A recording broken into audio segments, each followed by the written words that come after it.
It's May 30th, 2022 in Alberta.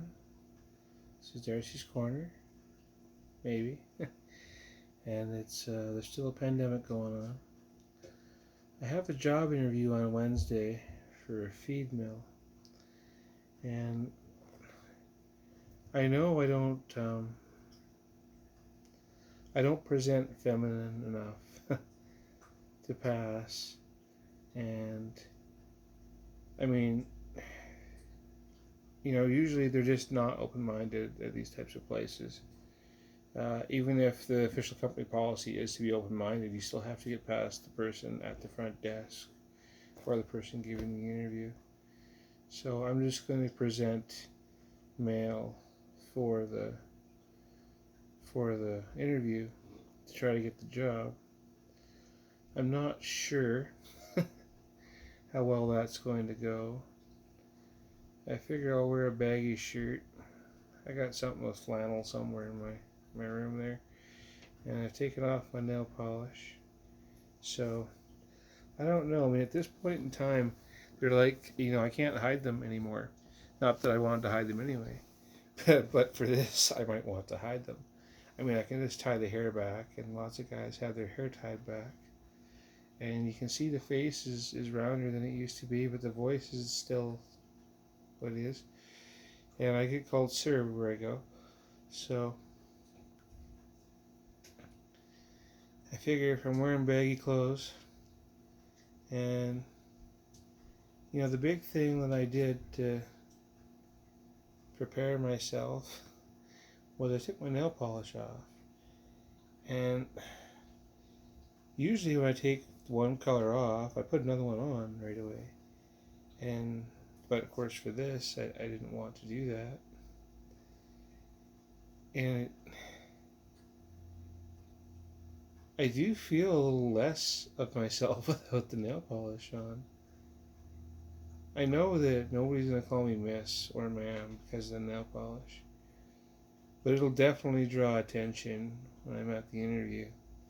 If they're not queer friendly, then it won't go over well. So that's why I took it off. And I trimmed the nails, but I'm going to be playing with my beehive pretty soon anyway. And if you try to pull a frame apart with a long nail, it'll pull it right off. It feels like you're pulling it right out. It is excruciating. So having short nails when you're in the middle of dealing with bees is a good idea. Anyway, I'm not sure how well it's going to go. And I'm not sure if and when I'm even going to post this, because I might wait till after the interview, and we'll see how my spirits are then.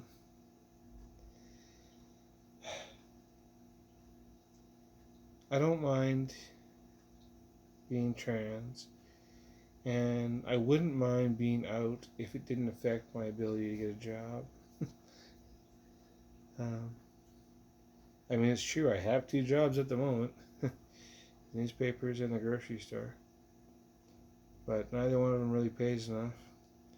But if I get this new job, it's $20 an hour. It's a daytime job. It's at a feed mill. I also applied to Alberta Parks again. We'll see how that goes. But I had to tell them a couple years ago, my bosses there, that I was transitioning because I was using them as a reference for something. And I was like, oh, the name on my resume is different than the name that my former employer knew me as.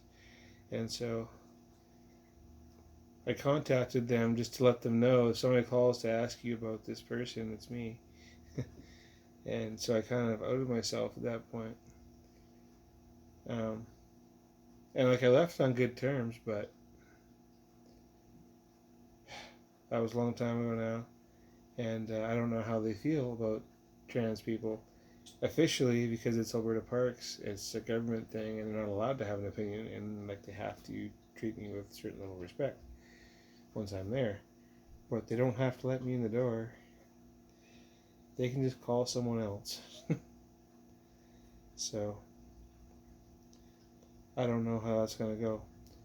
But if either one of those jobs takes off, that'll be good. That'll be $20 an hour, and then I can like afford to live. Right now, things are very, very touch and go, and they're more go. I can tell you that. It's really annoying. I never have a day off, and yet I also never have any money because I can just barely afford the rent, and I can just barely afford the light bill.